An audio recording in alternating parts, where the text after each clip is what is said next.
first I was afraid, I was petrified, kept thinking I could never live without you by my side. And I spent so many nights just thinking how you did me wrong. And I grew strong, and I learned how to get along. Oh, no, not I. I will survive. Yes, you'll survive. Dana S. Diaz is a wife, mother, and author of the best-selling book, Grasping for Air, The Stranglehold of Narcissistic Abuse. Dana has had lifelong experience with narcissistic abuse beginning in childhood. Her education in journalism and psychology at DePaul University in Chicago gave her the ability to accurately verbalize and express how narcissistic abuse creates confusion and conflict within victims so that she can help other victims know that they are not alone and better understand their own circumstances. Today, Dana is a proud voice for fellow victims who are unable, afraid, or ashamed to share their experiences. Welcome, Dana, to A Little Less Fear podcast. Thank you so much. And I would have joined in on that song, but nobody wants to hear me sing. Sure, we do. We all do. No, we you know you not. want to. I will survive. I love it, though. You know you have busted it out. I would have busted it out in my car by myself, but not publicly. But I will say thank you for singing that song, because in my book, every chapter is a song title, because music Really? has been such a healing way for me to experience everything that I've been through in a more positive way. But I Will Survive is one of my chapters. So Oh my I'm goodness. very And I didn't know that. I'm excited glad that I tuned into your energy. I felt it come you through. definitely did. Yeah. That's awesome. I love the alignment. Welcome, Dana. So nice to have you here. I know that you have quite an incredible journey, and I'd like to know, and I'm sure our viewers, our watchers, and our listeners would like to know what brought you to where you are at today. And you can start wherever you'd like. Yeah, I mean, life brought me here. The book tells about the last 25 years or so, but essentially the short version of my story is that the odds were kind of stacked against me before I was even here. I was born to a teenage mother who really didn't want me. And I understand it's scary when you're a teenager and you're pregnant, but unfortunately in the 70s, it still wasn't okay for a teenager to have a baby. So she endured a lot of ridicule and shame, and she had an alcoholic, abusive father herself. So I don't think she was prepared in any way, shape, or form to have a child of her own. But I came along.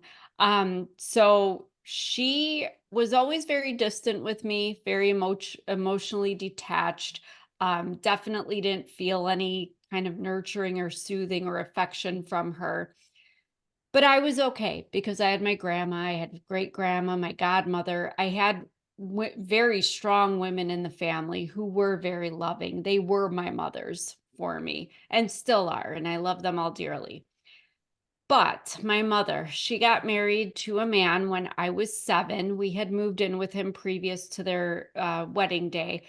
And I didn't know what a narcissist was back then, but he is the king of all narcissists. He's your typical, brags about everything. He knows everything. He has the best. He is the best, and just has no tact or filter whatsoever. The problem arose with me because he was so verbally abusive. And I always tell people, think about a little girl. Everybody knows a little girl that's 5 or 6 years old. Think about telling her every single day, nobody loves you. Nobody wanted you here. Your own mother didn't want to have you. Nobody's ever going to love you. You're stupid. You're incompetent. You're going to get fat if you eat that bowl of pasta. You shouldn't be eating toast for breakfast because that's going to give you middle-aged, wide-hipped, figure that nobody's going to want you then. No man's going to ever want to be with you. Just this constant negativity and constantly throwing negativity and bringing you down. Exactly. Now, I was a fiery and tenacious little thing. I think I still am. But it didn't serve me well back then because I would stand up for myself. I would say, you can't talk to me that way. That's not right. I mean, I think I had a better moral compass than he did, to know that he shouldn't be speaking to me that way. But that would bring on the physical consequences. And those were not fun. And I don't mean to dismiss physical abuse because so many people had it much worse. But um, as awful as it was, the bruises healed, the handprints went away, but that verbal stuff just stayed with me. And I would go to my mother thinking she's my mother. She's supposed to protect me. But I learned very quickly she enabled, excused, and tolerated all of it. How You does she know, do that? How does she she enable would and do excuse? that. Well, she would, I didn't know what gaslighting was back then, but she would be right there when something would be said or something would happen. And I'd look at her like, Mom, you just heard him do something. And she'd be like, I don't know what you're talking about. Let's just pretend it didn't happen. Or if I went to her privately, she'd say, oh, that's just how he is. Maybe if you don't provoke him, so it was my fault. Then it was, oh, well, I talked to him, but he said you're just probably jealous of our relationship. You're just lying to get attention because he says he never said that. But so it got to the point where I just knew I couldn't even say anything to her because she wasn't Yeah, going to take it seriously. So, I mean, certainly, anybody can imagine the anxiety, the hypervigilance I developed, definitely. always trying to assess the room when I walked in, like, is there a threat? Am I safe? I had a hard time sleeping. By the time I was a teenager, I just isolated in my bedroom. But they even threatened that. I remember one night, for no reason whatsoever, they got some tools and removed the door to my bedroom so that I had no privacy and I had no way to hide from any of it.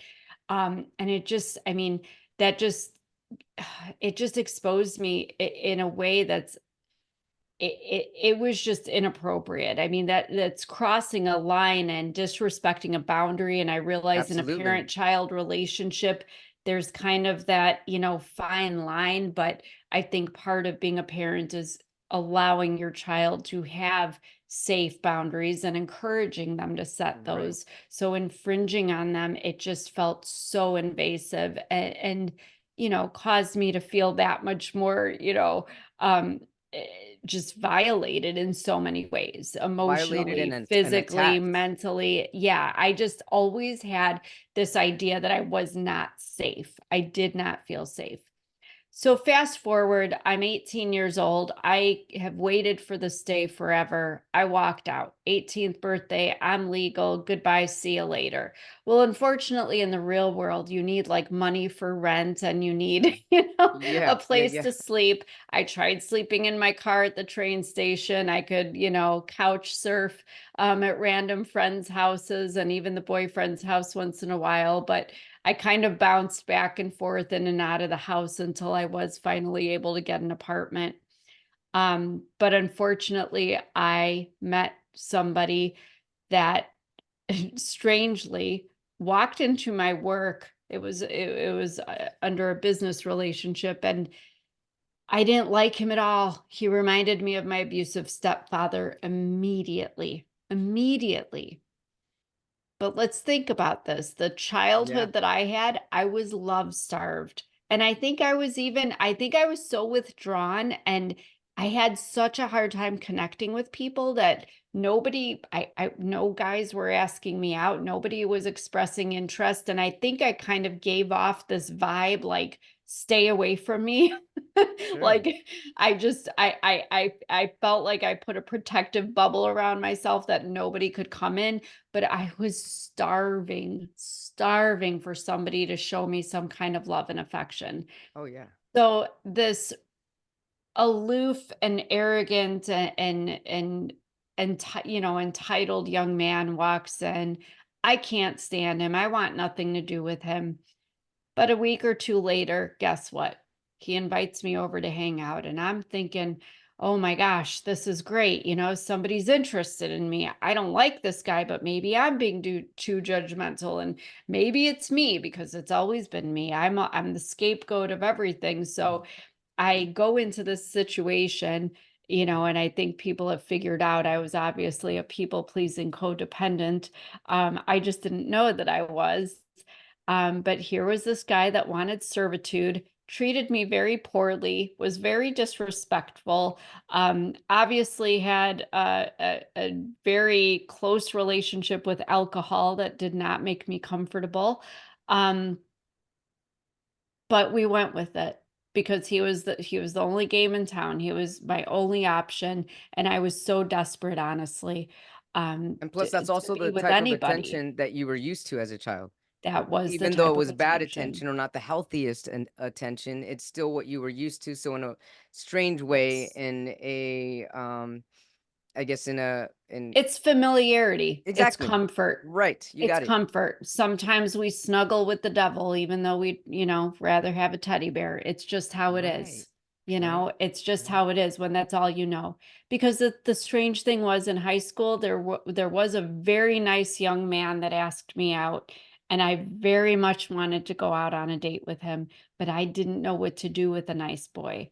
We all like a little bit of a bad boy. Let's just be real, but I did not know what to do with nice. I really Yeah. didn't, because I think I didn't I realize now looking back, I didn't even love myself. I think I had internalized Sure. all that negativity around me, because the other part of my childhood that wasn't coming at me directly was that, we lived in this tiny little duplex. I could hear everything. I could hear my mother on the phone with her family. I heard at the holidays when my stepfather was talking to his, siblings and nieces and nephews, creating this narrative about me that I'm difficult, and almost even saying that I'm mentally unstable, and I was always the problem, that I just always felt like it was me. I'm the burden, I'm the bother. It's me, and he would tell me as much. So here I am in this situation with this young man, and, you know, even though he was so my stepfather in so many ways, but the other part of this with him was that within a week, I mean, he told me he loved me. He promised me the world. It was forever, me and him against the world. I met his parents, who were like the loveliest people ever. And admittedly, I think I fell in love with his parents more than I fell in love with, well, I can't even say I really loved him, but I loved his mother and father. And to this day, they hold a special place in my heart, because I didn't have that. And I figured this guy can give me everything that I've ever wanted, and maybe I'll learn to love him. I think, there's arranged marriages. We don't have to be like in love our whole lives, but we'll care about each other. We'll get through, we can make Yeah. this work. So fast forward, yeah, we get married, we have a baby. That didn't help anything because he is a narcissist, it turns out, and he liked all the attention to be on him. So a baby kind of, Took you attention know, away from him. took the attention away from him. Things got very, very, very bad. Instead of things flying across the room, now he was threatening my life. He was threatening suicide.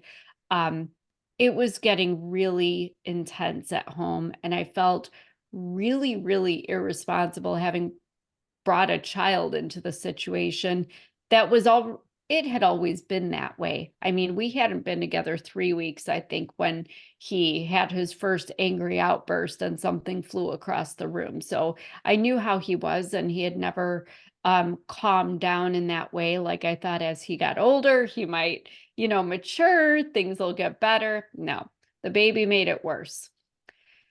So now we raised this baby, or I should say I did, because I felt like I was a single mother most of the time. He was kind of non-present. He laid in bed a lot, sobbing, clearly had issues, not just with the alcohol, but with depression.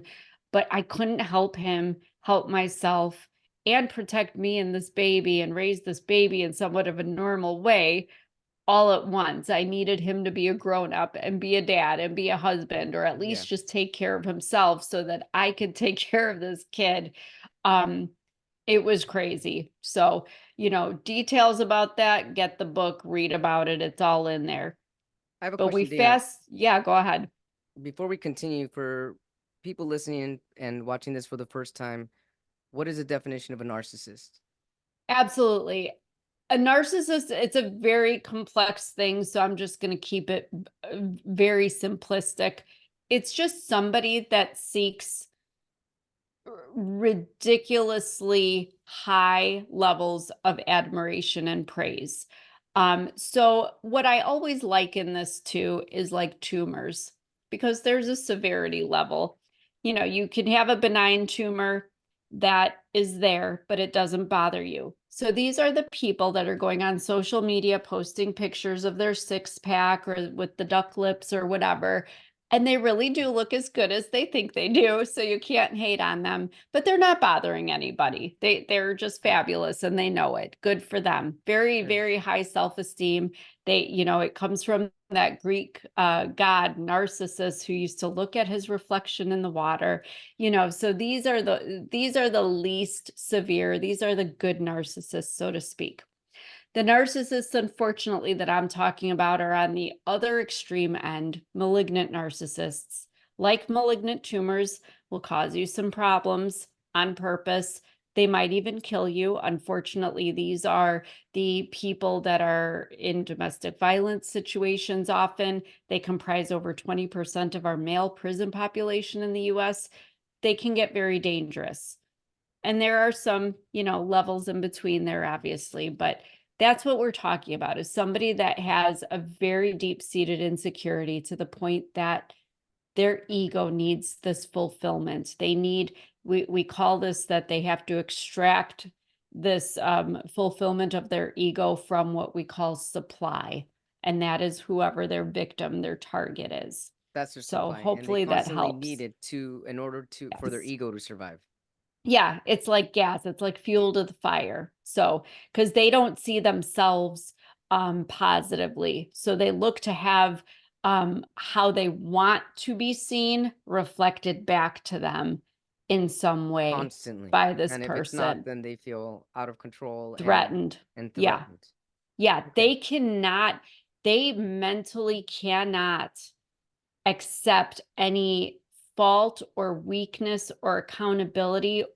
They don't understand, like I think we can, that it's part of who we are. It's part of human nature that we're not perfect.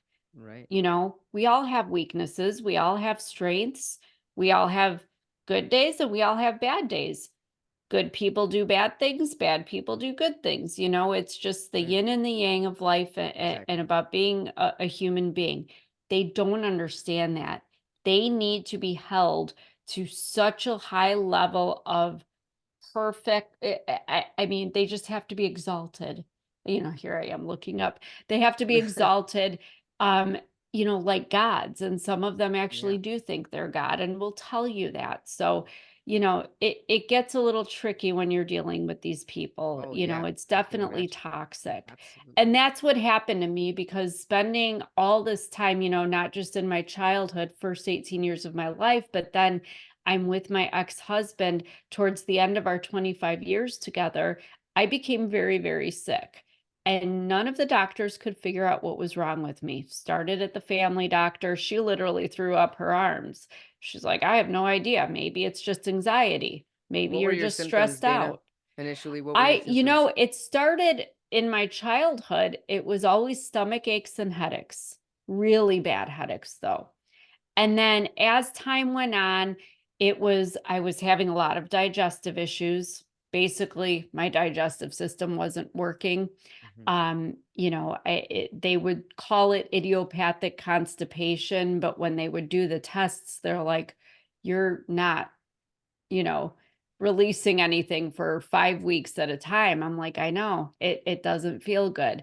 Right. It was moving very slowly, to say the least, and medications were not working. Then there were heart issues. My blood pressure was always so low. Low. I mean, they said that, oftentimes at the doctor, they're like, we can barely even, like, it's so faint. and so they did heart tests, and I had all the, the stress echocardiogram, and they did the Holter monitor, they did all this stuff, and they found that I was really okay. My heart, was healthy. I did have a little bit of a heart murmur. I did have arrhythmia. But because my blood pressure was falling so low, I had bradycardia. So, I'd get so weak where I'd get nauseous and I'd get kind of feverish and clammy to where I'd Lightheaded. need to lay down all the time. And yes, I was lightheaded, dizzy, blacking out constantly. I No mean, appetite. constantly. It was ridiculous. And Yeah. the thing is that every doctor, I mean, I went to every specialist, and every specialist was referring me to another one, and everyone found something, but they couldn't put it all together. And I didn't want 20 medications. I didn't want 20 Band-Aids. I wanted somebody to tell me what was wrong. So I think it was my neurologist, actually suggested a functional medicine doctor. And after spending an hour and a half with me, she sent me to a lab to have 19 vials of my blood taken, a urine sample, and a cortisol test. She wanted it sent to Mayo Clinic. Mayo Clinic calls back and says, well, we think we compromised the labs because there's no way the cortisol levels are this high. So let's redo the cortisol test. Okay, we redo the cortisol test. Well, guess what? My levels were that high. And for those that are listening, the cortisol is a stress hormone. And typically, I forget the measurement levels, but the levels are supposed to be somewhere between 1 to about like 600 or 700 at the highest, and they vary throughout the 24-hour period. And mine were consistently 24 hours a day over 2,500. So they were That's outrageous. skyrocketed. Yes. And they determined that I had been living in fight or flight mode for so long, basically 40 some years of my life, my whole life, that it was the cortisol causing all of these random autoimmune, they called them little Autonomic nervous flare-ups. system dysfunction. Exactly. But that's the key, is it was my nervous system, because it was my nerves. It was. I mean, so the family doctor had it right. It was anxiety. It was a very, very sophisticated level of Oh, yeah. My anxiety goodness. that I was exhibiting. But the problem here was that I had diminished within a 2-week period down to 93 pounds. I had always been small, 110, 120 pounds, but 93 pounds, that's not healthy. It was skeletal. It was scaring people. My skin was going gray. If I sat down for more than 10 minutes, I looked like a 100-year-old lady trying to, it would be so painful because of the way my muscles were stiffening, trying to stand up. I couldn't tear toilet paper off the roll, and I couldn't breathe anymore, even. That the doctor suggested I had to get one of those Inogen 1 machines that you carry around in a bag and put the mask on that detected your breath and, gave you some air whenever you needed it, because my oxygen levels were falling as low as 83%. And to give people perspective, during COVID, if they fell to 93% or lower, that was an indication of COVID. Mine were going down to 83%. So you combine this with the bradycardia and all this other stuff I was dealing with, I was a wreck. I was a wreck. And bedridden. And that's ultimately what made me leave that marriage, because, should it have been when he swung a crowbar at my head? Yes, it should have been. It should have been when he shot a gun outside the bedroom window, and a million other things that happened that should not happen in a marriage, never mind between any two human beings. It's just not right.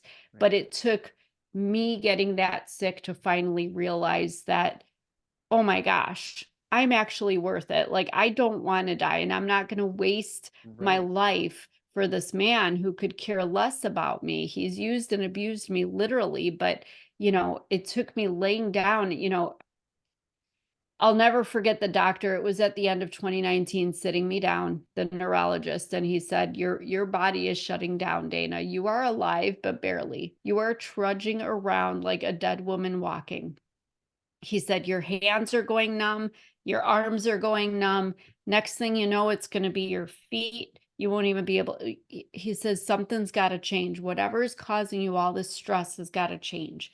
And I mean, Dana, I knew what it was, but I didn't share with anybody. speaking of right now, something has to change. Did any of these doctors, any of these specialists ever ask you, hey, what's going on? Did they ever give you a home assessment? What's going on at your home?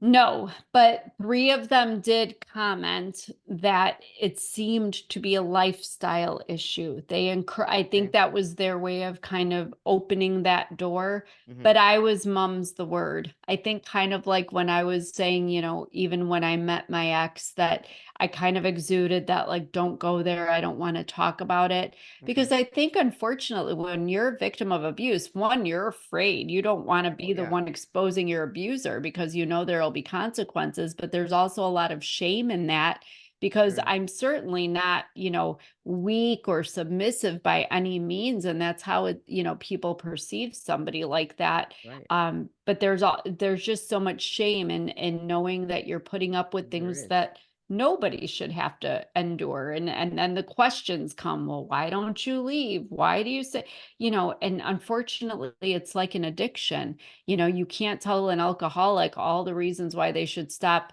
drinking alcohol. They have to be the ones to decide it. And it's the same thing with abuse. Nobody was going to tell me anything I didn't already think or know. I had to be the one to make that decision. And I made that decision that night after the doctor said that my body was shutting down because I decided I just remember laying there ready to go to sleep, and I just thought, what do I want? What do I want? Because this is not it. I don't want to Right. feel this way. I am actually a very active and very healthy eating person. I should not be experiencing all this.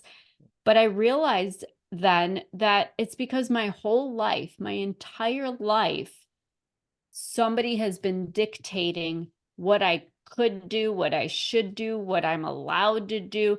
Nobody ever said, what do you want? What do you want to do? Because if they had, and I asked myself that night, I'd gone to college. I got a degree. Right. I thought I was going to be in journalism. I thought I was going to be a writer. I never got to do that because my ex, God forbid, I did something that made me feel joy or achievement or have any esteem or success. And I couldn't Mhm. have financial freedom because then I could leave him. And, there were a million reasons, but I never did that. He had me cleaning houses, which I'm not above. I'm a humble human being. I did what I had to do and it made income, but I was capable of so much more. He just couldn't let me think that I was. And I wanted to travel. I wanted to see the world. I wanted to just live the life that was inside of me, not suffer in this miserable existence where I was contained like a caged bird that wasn't even allowed to chirp. So Yeah. that's when I realized, like, that this just isn't. I think when we feel unsettled and when we feel at peace and even depressed, even think about the word depressed. It's because something is pressing us down, something is subduing something inside of Right. us that's just begging to come out.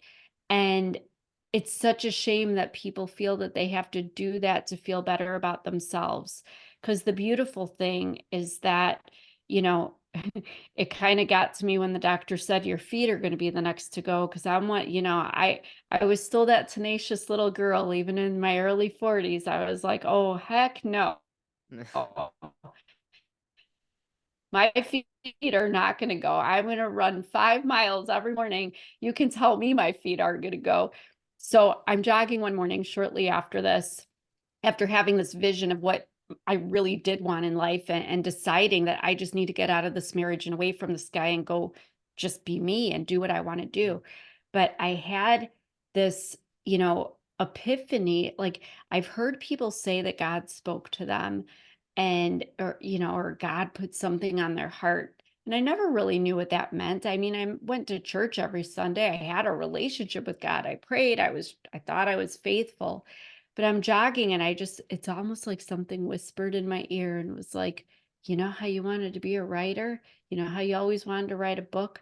This, this experience, this life that you've lived, this is your book, Dana. And I don't know That's why, but incredible. like, I went home and I had kept a journal of the things that were going on because I was scared. During COVID is when unfortunately all this happened. So I'm locked in the house with a man who, who has actually threatened my life. I'm suffering physically, like I might just die anyway. So I'm keeping track of all the things that are happening, but I'm like, well, I have time on my hands. I'm not working. So I started elaborating on these journal entries, writing the stories out. Well, guess what? We published that book last year, and I wrote 2 more books, and they're That's coming out this incredible, year. Dana. Congratulations. Thank you. And the beautiful thing, and I think that's the most important takeaway from this, is that, you know, you said the word aligned, earlier, talking about how the Yeah. song, singing that amazing song, I Will Survive, aligned with my book and what I'm about, but it is about alignment. I think that when we're living in a way that does not align with who we are and who we were meant to be and who God specifically gave us the purpose and the talent and all the things that he laid before us to do, if we're not living in alignment with that, we're not settled. We're sick in our Yes. bodies. We're just, there's so many ways that people, my great grandma used to always talk about like being on the right path and that there are angels that come in your life or somehow God herds you back on the right path. And I feel like I had taken a very sharp left turn, but when I got out and here I am, it's just been 3 years and 4 months later, and I'm like, no, the whole thing. I remember being a teenager and even in my adult life in my former marriage wondering why I was here. Did he put me here to suffer? Was this all my life was? No. You know what he did? He put me through all that, but he got me out of it. I am alive. I am well. He just needed me to experience it in a way that gave me and he gave me the talents, speaking, writing. He put the Right. education Yeah. behind me for that credibility. He gave me everything I needed to basically do what I had always been meant to do.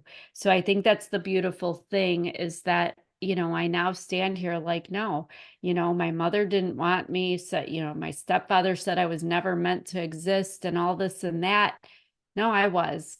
I was. God very much intended for me to be here and he intended for me to be doing this. And so that's my life's mission now is to create awareness, to show other victims and Love it. survivors of abuse that, look at us. Even your story is amazing, but we're smiling and we're happy and we're Sure. okay. It Yeah. didn't, whatever medical issues, whatever life Yeah. circumstances, you're going to be okay. You just have to believe that you are, and you have to believe that there's something greater for you out there, and you will get through it. Oh, absolutely. And you're a grand testament of this, Dana. You're a Well, grand and so testament are of this. you. Well, thank you. So are we. So is Yes, everybody we are else and everybody together. listening to this. We Yes. all are. And I'm so proud of you for coming out on the other Thank you. side in just 3 years. This is incredible and very empowering. And so your health is now in alignment. Very much so. That's the crazy thing. You know, I get out of this marriage, and literally within a month or two, my symptoms dissipated. I don't even know the last time that I had to use my breathing machine. I don't have any symptoms anymore. Once in a while, I get a headache if I'm stressed or overwhelmed or a Right. little bit of a stomach ache, but I don't have all this stuff. I used to have a spreadsheet that I would take to the doctor, keeping track of 2 dozen random symptoms and their severity because, I mean, my body was just playing musical chairs with it all. Sure I was. don't have that problem anymore. And I've gained my weight back. I'm healthy and my nervous system is settling so I can sleep at night because I'm safe and I know I'm okay. And it's just amazing when you take, the negativity out of it, because I think Yes. that's a big part of it is that, we have to think of each other as seeds. I was planted, unfortunately, for the first half of my life Sure. in very dry soil. I wasn't given sunshine. I wasn't given water. I was that droopy, sad little flower that just was fading away. And now I'm in moist soil, nourished, with lots of sunshine I and love it. lots of water, and I am choosy about who's around me and who I let in and who I let affect me, because now that I have positive people around me that are speaking, kind words to me and about me, I'm thriving, I'm blooming, and even Yes. my own self-talk is finally shifting from that little girl who thought she was never going to be good enough and could never do anything to, oh, tell me what I can't do because I'm going to go do it and do more. Then I have a question. I can imagine after being in this flight and fight response your whole life since childhood, and now finally being in a healthy marriage or in a healthy relationship the last three Yes. years. I can imagine that some of these PTSD type Oh, symptoms or yes. come up. How do you handle this? How do you deal with this day to day when it comes, if it does come day to day or month after month or whatever frequency it is? How do you handle it? Yeah, it took a lot of patience on my new husband's part, and even for myself, being patient and forgiving with myself. I absolutely came out with PTSD, Mhm. a lot of triggers, and that was the thing I hadn't expected to be such a problem, but the triggers, because it could be something you hear, you Right. see, something, even verbiage that somebody uses. It could be anything, and it's unexpected. People tend to isolate, and that's what I did at first. It was, I'm not going to go here. I'm not going to see anyone. I feel anxiety. Just going to stay away.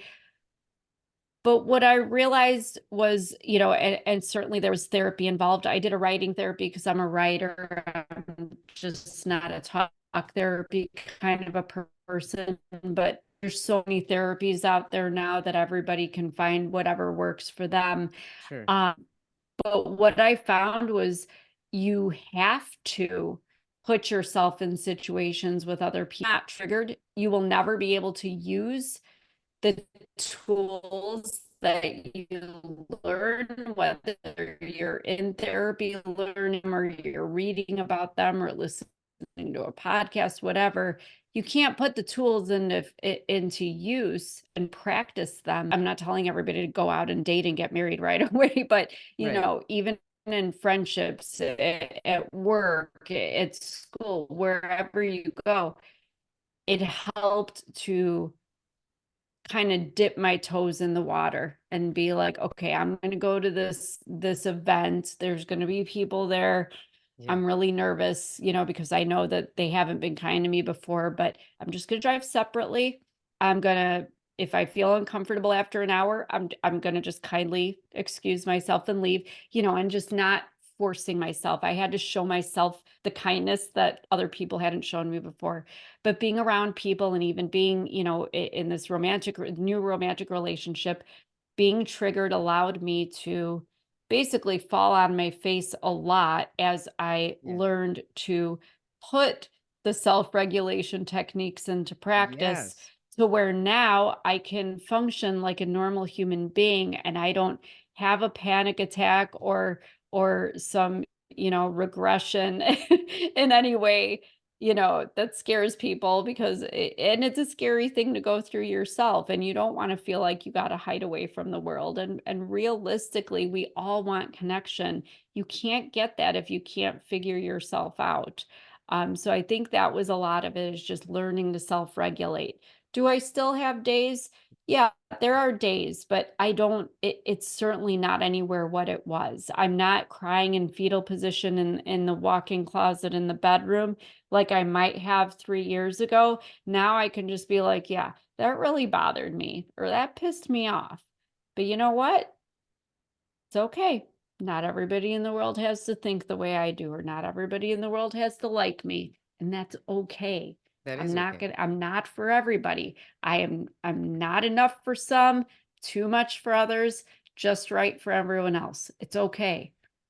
So constantly telling yourself that you're okay and finding ways to rewire your nervous system and just constantly bringing yourself back. So you mentioned something earlier that talk therapy was not for you. Mhm.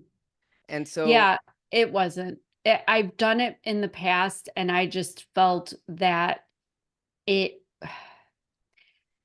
unless somebody was very experienced with abuse trauma specifically, mhm, I did not feel, and unfortunately, I should say this because of where I live, it's a more rural area. There are not as many resources, medically or for psychological purposes and what have you.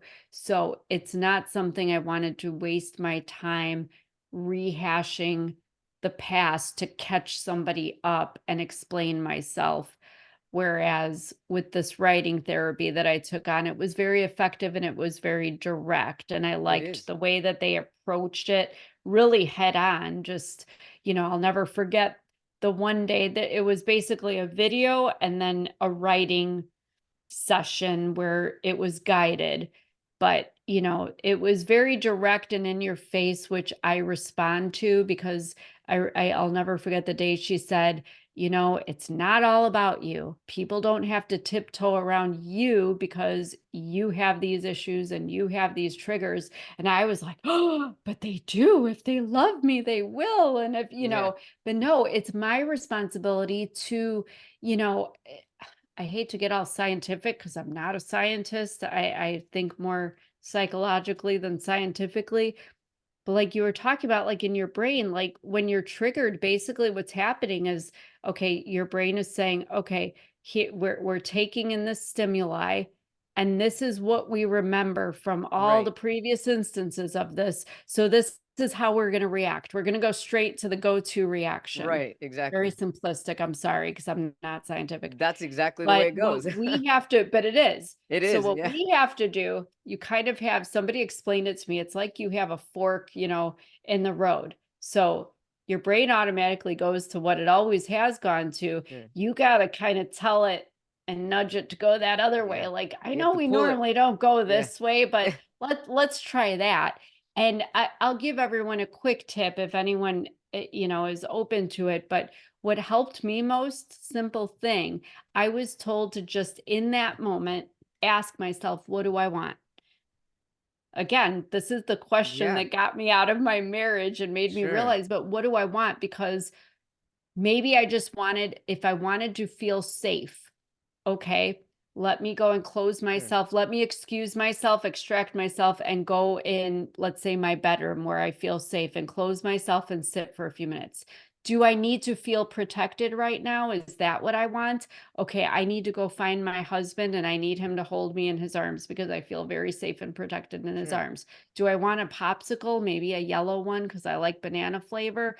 Maybe that's what it is. Yeah. It Whatever it sounds takes. silly, but whatever it is, whatever you want, just do it. Yeah. That's definitely Because that's then it's self-soothing. Yeah. leading exactly. And the self-soothing is kind of nudging you in that other way and Yes. helping you learn to determine how to save yourself from going down that proverbial rabbit hole that, some of us tended to go through. So it took, but like I said, it took a lot of practice because there were times where I'm like, my husband's standing in front of me and all I want is for him, to hold me and tell me it's going to be okay. But then I'm trying to push him away because I'm embarrassed and all the shame and all the stuff I usually felt. Mhm. And I'm like standing there paralyzed in this conflict, kind of having its war in my head. But you get to the point where now it's just like I said, now I can kind of just brush it off and just be like, that was a little bit of a little pinch to my ego, or, I don't like that too much, but whatever, we're gonna move on. It's okay. And so again, it's just reteaching your brain to react differently because Mhm. unfortunately people I think a lot of the shame they do hold is that they don't realize that abuse and trauma and even the things you've been through, people that have a lot of medical issues or have been through repeated surgeries, there is, a lot of medical trauma involved in that. But Sure. whatever your trauma is, it does affect the way your brain works. absolutely affects your biology. So, you have to understand that and take control of it and figure out how you can rewire yourself basically to react differently, because it's all in the reaction. Rewire yourself and also have compassion for yourself. That is the biggest thing, because Yeah. what, people talk about forgiveness a lot. And when people talk to me about forgiveness, they're usually speaking about, have you forgiven your mother? Have you forgiven your stepfather, your ex-husband? You know what? It's not my place to forgive. Everybody has their own feelings about that. I know I'm a faithful person, and there's a lot of stuff in the Bible that people like to quote to me. I needed to forgive me. I Exactly. needed to forgive me for everything, for tolerating it, for behaving in ways that maybe didn't make me feel very proud of myself in those moments. Um, because of whatever reason, whatever I was going through, I just needed to forgive myself. And the only forgiveness that I hold for all the people who abused me was realizing that everything they did to me came from unhealed trauma that they themselves were not willing to acknowledge or deal with.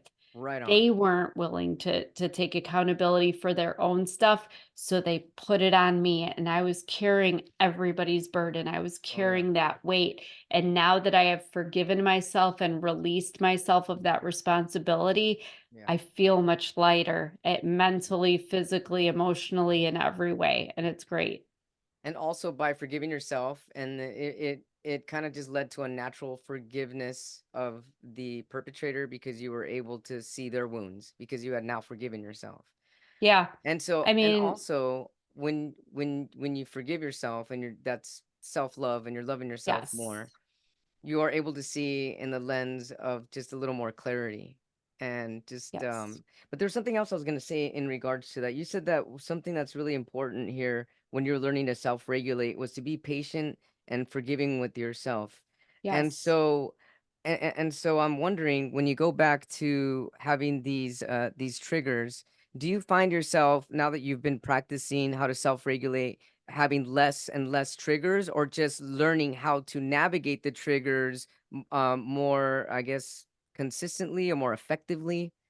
That's interesting that you say that, because honestly, with you asking, I never really thought about that, but I feel like maybe I'm not, how should I say this? The trigger is a reaction, and I'm not having those reactions. So I'm not getting Excellent. triggered by everything. There are still some core things, and Uh-huh. I think the healing journey will take, rejection and abandonment, exclusion from I mean, I've been banned and exiled like from every family because of, exposing the truth, and people don't want to face the fact that these things have happened, and that they are Sure. associated with abusers. But that's still a hard burden to bear, but it gets easier. But a lot of the triggers, the smaller ones, like, for example, a Sprite can, pop, Sprite, lemon Sure. lime soda used to trigger me. There was a situation with my ex with Sprite cans. I can be around a Sprite can now. I know that sounds silly, but there are Not at all. certain things Yeah. that, if I'm excluded, and I know the whole family's getting together, let's say for Christmas, and I'm not included in that. It hurts, but it's gotten easier. I'm not going to go cry for 2 days like I would have, a few years ago. Yeah. So, but a lot of the triggers have diminished. I think I've dealt with them, and kind of now the reaction is natural, and I don't have to force that rewiring or that Yeah. redirection Right. to That's something incredible. different. So it's got, yeah, and it's, I think, like I said, I go back to, I understand wanting to isolate. That's our mode of protection is just, if I don't go near anyone, I won't get triggered. If I don't leave my house, I won't get triggered. Go dip your toes in the water, Yes. test the temperature out, Yes. because I promise you, if you get to the point where you can react differently, you'll feel proud of yourself. I mean, for me, it is empowering to know that, It like, is I'm in empowering. control. I am not reacting. I'm not letting somebody else's actions control my behavior or make me feel a certain way that's then going to physically manifest in my body. Right. I'm in control. Dana's got herself now, and that's not going to happen again. And it does feel good. It feels good to know that nobody can have that power to push me to those, Speaking extents of anymore. power, Dana, actually, in forgiving yourself, you regained your power Absolutely. in all parts of your life. That's really Yes. incredible. And I mean, that's the Well, most thank powerful you. effect of it all. Thank you so much. I just hope that people will see that we're all capable of this. I am not superhuman. There is nothing extra special about me. I am just wanting to be an example to people that whatever it is you've been through, like if I've been through there, I understand. I get it. Believe me, you've Oh been yeah. through stuff. Everybody goes through stuff every day. We Right. all got our thing, but you can still be okay. Definitely. I love that. You can still be okay and you are okay. Yes, We're I'm okay. real good. Yeah. Yeah, you are real good. So, your book, you have a prequel coming out and a sequel? And a sequel. Yes, yes. The prequel will talk much more in depth about my childhood, and kind of dealing with what it was like to grow up with an abusive parent. It was my stepfather, but still he was my father figure. And then, kind of an uninvolved and neglectful mother in a lot of ways. Because I think it's important. The big question that has come up since my book came out, whether people can relate to it or not, people are looking at it like, well, how did you get to that point? Like, how could you let this happen to yourself? And so that has brought up a lot about the past. And I do, touch upon it. There's a few sprinkles of it in Gasping for Air, the book that's out, but the prequel will definitely delve into it much deeper. So you get a really good idea of like, this is how I was raised. So it was almost like creating a perfect storm to send me Sure. out into the world as this Yes. people pleasing codependent to a narcissist who wanted servitude and it felt entitlement. I mean, it was a perfect match, but not in so many Sure. ways. And then the sequel will deal with more like what we talked about. Unfortunately, there was also another narcissist that came along, a friend of 16 years that turned on me when I wasn't in an abusive situation anymore. Go figure. People like you sometimes better when you're down and beneath them or as they perceive it. And so there were a lot of uh, obstacles that my husband and I had to endure. And considering what I had been through already, it was devastating, what I had gone through to get to our wedding day. But we want to show that love triumphs, but certainly self love most of all. But Yes. just to show people you can thrive, you can be in a healthy romantic relationship, even if you have been through some stuff. There's a lot there. There's a lot to talk about. Oh yes, absolutely. This is really incredible. And so, there's something I was gonna say in regards to, yes, what's the biggest piece of advice you can give people who are in an abusive relationship? I think the biggest piece of advice, and forgive me because I keep things simple, but I always say listen to your gut because Sure. it's not right. You know Right. that whatever if they're demeaning you and insulting you and calling you names in front of your kids, or God forbid, putting their hands on you, if they are violating you, unfortunately with narcissistic abuse, what makes it so traumatic is that they don't just, like my stepfather just physically and verbally abused me. My ex-husband sexually abused me in our marriage, financially abused me, legally abused. There's gaslighting, manipulation. You can't even process one thing before you're getting hit with another. Um, but it's not right. You don't have to be an expert. You don't have to read books. You don't have to know everything or have an education. In your gut, when something's right or wrong. And if it's wrong, please listen to that and please reach out to somebody and get help, please, to get out of there. That's excellent, Dana. Thank you so much. I really feel You're that. very welcome. Absolutely. And as you said, it's simple, but it can be so challenging for so many people. But that simple advice can mean so much to somebody that really needs to hear this. So really thank you so Yeah. much for your words and your encouragement and for uplifting people that have gone through similar experiences. Thank you so much. Thank you so So much. I'd like to read a poem that I wrote dedicated to this podcast interview. It's called Becoming Voice. To become a voice, I had to find my voice.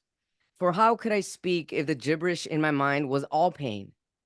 To become a voice, I learned to embrace the inner me I had to let go and let in the nourishments of truths. To be a voice, I stand tall in what I believe in. I stand amongst the crowd holding hands with others, seeking to find their voice.